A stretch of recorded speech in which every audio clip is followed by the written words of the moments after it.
Allah says, وَقَلِيلٌ مِّنْ عِبَادِي الشَّكُورِ. Very few of my servants are shakur. The shakur is the one who's grateful for calamities and tribulations. Not just blessings. He feels gratitude when horrible things happen. Because most people just feel, at best they'll be patient or resigned. But the shakur, he actually says alhamdulillah, because he knows that Allah only does good for his believer. Right? There's a hadith in Sahih Muslim, عَجَبًا لِأَمْرِ الْمُؤْمِنِ فَإِنَّ أَمْرَهُ لَهُ كُلُّهُ خَيْرٌ. How wondrous is the affair of the believer. His affair, all of it is good. And that's why if you really do believe that, you enter into a state of gratitude even for the tribulations. Alhamdulillah. So the shakur is the one who shows that gratitude. But this comes from absolute certainty. And this is a maqam related to rida, which is contentment with Allah. And it's a state of mahabba, because once you fall in love, you can't see anything else. I mean, that's the beauty of love, is that when you're in love, you can't even see faults. Right? So if you're in love with Allah, Allah can't do anything that would upset you. Nothing. Because you'll see, it's myself. I did it to myself. Allah didn't do that. Allah wouldn't do that. I did it to myself. Or Allah's doing it because, like the father that punishes the child. You see, I mean, you see a father punishing the child, the father loves the child. So why is it punishing it? Because it knows that in the punishment is benefit for the child. It's disciplining the child. It's bringing the child back. It's reminding the child has bound. If you see a child running towards fire and the father slaps the child's hand, it wants to taste a light pain in order to avoid a great pain. You see? Because it knows that pain is nothing compared to the pain of the flame. And when Allah gives you great tribulations, those are nothing compared to the fire. Nothing. So if Allah is purifying you to prevent, to keep you from that, then you realize this is the love of a creator for his creation.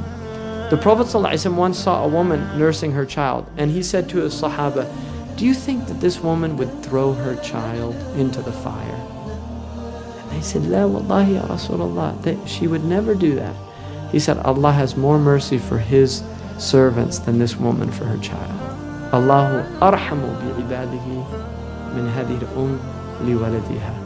Allah has more mercy for his servants than this woman does for her child. God is so great that God will even allow somebody that denies him to exist.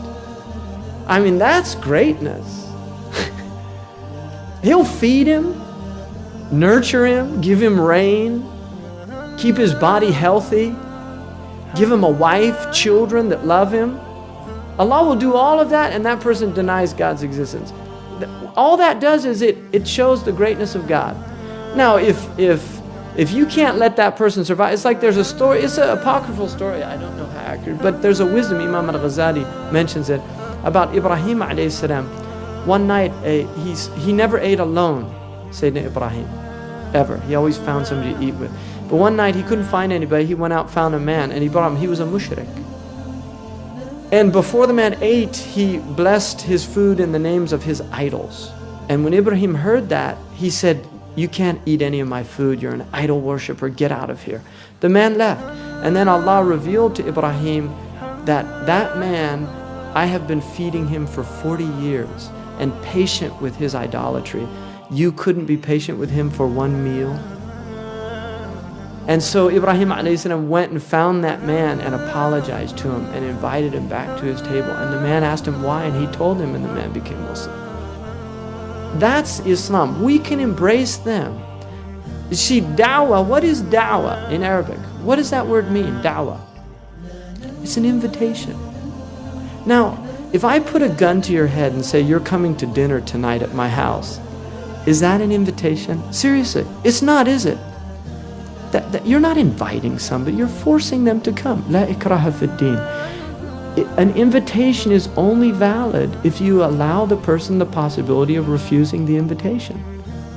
Now, who would allow the person that possibility? A generous host.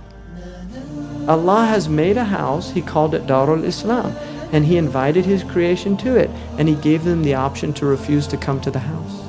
So if people refuse it, why are you so fearful of them? Why are we so afraid of those people? You should have no fear.